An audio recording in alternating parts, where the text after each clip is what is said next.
First half okay, second half మాత్రం excellent గా ఉంది. సినిమా మాత్రం చాలా బాగుంది బ్రో. ఎందుకంటే మామూలుగా మనకి సెంటిమెంట్ ఒకటి ఉంటది, రాజమౌళి గారి సినిమా తర్వాత సినిమాలు సరిగ్గా ఆడో హీరో అని. కానీ తారకన్ మాత్రం ఇచ్చేసినాడు బ్రో. మెయిన్ గా DOP director bro. Thank you. జై ఎన్టీఆర్, జై జై ఎన్టీఆర్. క్రేజీ ఉంది సినిమా, మస్తు ఉంది, అందరు చూడాలి. నెక్స్ట్ లెవెల్, నంబర్ 1 ఉంది సినిమా. Super super super. మూవీ బాగుంది. అంటే ఫస్ట్ హాఫ్ కొంచెం ఎమోషనల్ కనెక్ట్ లేదనిపిస్తుంది, కానీ మూవీ చూస్తా ఉంటే మాత్రం చాలా బాగుంది సినిమా.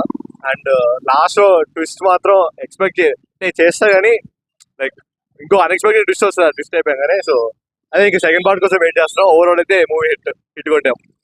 Super 200 days.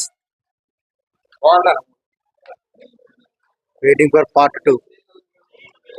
ట్విస్ట్ మాత్రం కేక.